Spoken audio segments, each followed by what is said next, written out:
வணக்கம் நண்பர்களே, இந்த வீடியோவில் எதை பற்றி பார்க்க போகிறோம் அப்படின்னா, வங்கியில் அக்கௌண்ட் வைத்திருப்பவர்களுக்கு, அதாவது வங்கி வாடிக்கையாளர்களுக்கு ஒரு முக்கியமான அறிவிப்பானது வெளியிடப்பட்டிருக்கு. இது என்ன அறிவிப்பு, என்ன சொல்லியிருக்காங்க அப்படின்னு இந்த வீடியோவில் பார்க்கலாம். ஸோ வீடியோ ஸ்கிப் பண்ணாமல் கடைசி வரைக்கும் பாருங்கள்.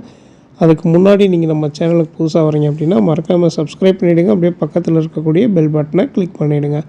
அப்போ இது போன்ற முக்கியமான தகவல்படும் போது நோட்டிஃபிகேஷனும் உடனுக்குடன் வரும். வாங்க வீடியோக்குள்ளே போகலாம். வங்கி வாடிக்கையாளர்கள் இதனை செய்யவில்லை என்றால் உங்கள் வங்கி கணக்கு முடக்கப்படும் மற்றும் அரசு உதவித்தொகைகள் தடைப்படும்.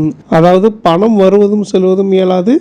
அரசு திட்டங்களின் தொகை, உதாரணத்திற்கு பிஎம் கிஷான், விவசாய சலுகைகள், பென்ஷன் போன்றவை அனைத்தும் தடைப்படும்.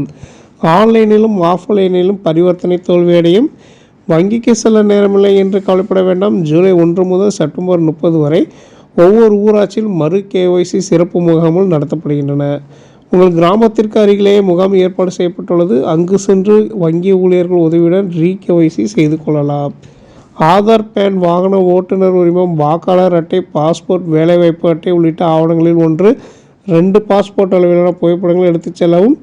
முகவரி அல்லது கைபேசி எண் மாறியிருந்தால் அதையும் புதுப்பிக்கவும். 10 ஆண்டுகளுக்கு முன் தொடங்கப்பட்ட பிரதமர் ஜன்தன் திட்டத்தின் காரணமாக கோடிக்கணக்கான ஏழை மக்களுக்கு வங்கி கணக்கு கிடைத்தது. அரசு நிதி உதவிகள் நேரடியாக இந்த கணக்குகளில் வர ஆரம்பித்தன. இப்போது இந்த திட்டம் 10 ஆண்டுகளை கடந்த நிலையில் ரிசர்வ் வங்கியின் விதிகளின் கீழ் இக்கணக்குகளுக்கான கேஒய்சி கட்டாயமாகிவிட்டது. கேஒய்சி என்பது உங்கள் அடையாளத்தை மீண்டும் உறுதி செய்வது. ஆதார், பேன் போன்ற அடையாள ஆவணங்களை நீங்கள் வங்கியில் சமர்ப்பித்திருந்தாலும் 10 ஆண்டுகளுக்கு பிறகு வங்கி அதை மீண்டும் சரிபார்க்க வேண்டும். இது உங்கள் முகவரி, கைபேசி எண் போன்றவை தற்போது நிலைப்பெயராக உள்ளதா என்பதை உறுதிப்படுத்தும்.